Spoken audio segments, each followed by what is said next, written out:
and I'm your host. Today we will talk about Deshaun Watson, the Houston Texans situation.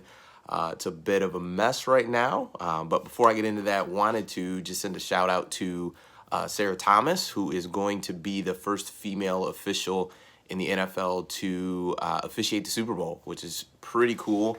Especially when you think it just a few short years ago, we had our first female official. So pretty cool stuff and something to look out for when it comes to the Super Bowl, which is coming up in a couple weeks. Deshaun Watson with the Houston Texans, it's a bit of a mess right now. Deshaun, he hasn't come out and said that he wants any trade demands, but he has said that he's not happy with how things are going. He wanted to be involved in the GM and also the coaching interviews. He didn't say that he wanted any power or anything. Just mentioned that, he wanted to be involved, give his 2 cents, and then ownership can kind of go and go their ways and do what they want to do. But they decided when they hired the GM that they did not want to not only take his advice or his input, but they also didn't want to take the advice of the hiring firm that they actually hired. So they hired an agency to gather information on who the best GM candidates are and give them those options. They got the options and decided to go a totally different route. So you hire a firm to do a job, they give you the recommendation, and then you kind of go off on your own and pick a different candidate. My thought with Deshaun Watson was I didn't think he should have signed the extension that he did. I do understand why he did, because he had a knee injury in college. I believe he might have had one in high school as well. And then his rookie year in Houston, he had another knee injury. So got a serious, history of injuries. This past season, I believe he had a punctured lung, another injury, which basically was from just the team not protecting him and getting him the guys that he needs. So which is another reason he shouldn't have signed the extension. But from there, I just didn't think he should sign the extension. At the time, Bill O'Brien was the head coach and also acting as the GM. He traded away DeAndre Hopkins. He traded away Laramie Tunsil. Traded for Laramie Tunsil, but let Dwayne Brown walk. Just not a very good job of managing the personnel when it comes to an NFL roster. And the Houston Texans were the ones that paid for it. They ended up firing Bill O'Brien, but still just a pretty bad situation there in Houston where they don't have a first-round pick this year. They don't have a first-round pick next year. So when you talk about trying to build a roster around Deshaun Watson, it's going to be very difficult to do without a first-round pick this year, without a first-round pick next year.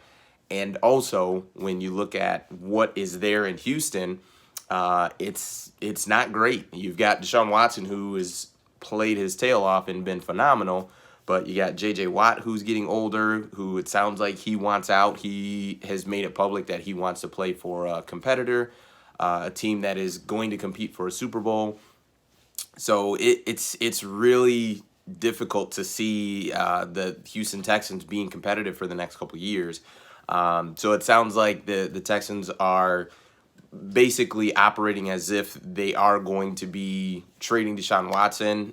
They're operating as if he's played his last snap for Houston, which it's an unfortunate situation, but I totally understand it. If you're Deshaun Watson, you have to you only have so many years to play at an extremely high level, unless you're the aliens of Breeze, Brady, and Rodgers, who can play into their 40s.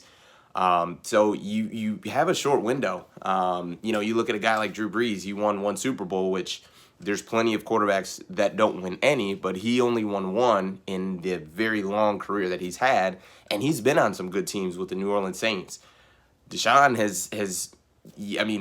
he's yet to be on a really, really good team, and it's crazy to think about where the Houston Texans are today when you think about where they were about a year ago, up 24 points on the eventual Super Bowl champions. I mean, they had the Kansas City Chiefs down 24-0, if I'm not mistaken, and ended up losing that game, and it just kind of all, fell apart and went by the wayside. So if I'm Deshaun Watson, I'm using all the leverage that I have and that I can.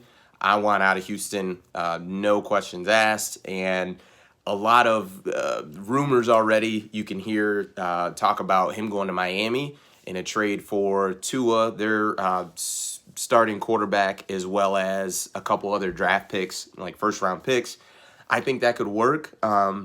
Another good landing spot I actually think would be Jacksonville. I think with them having the number 1 pick, I would probably ask for another first-round pick if I am Houston. So I would look to trade Watson and give me the first-round pick that you have this year as well as next year, which basically is saying I'm going to get Trevor Lawrence here in Houston.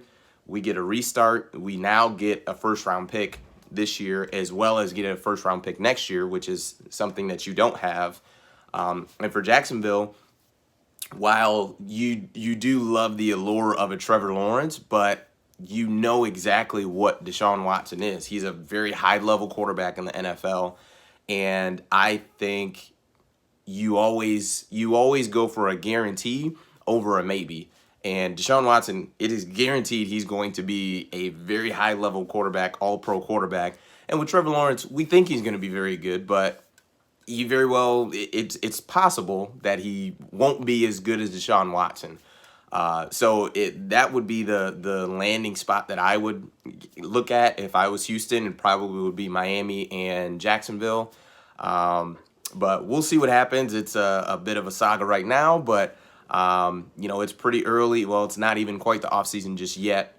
We've got a couple weeks until the Super Bowl, so once that gets wrapped up, you'll probably hear a lot more rumors about it, but I think those would be 2 pretty good landing spots for him.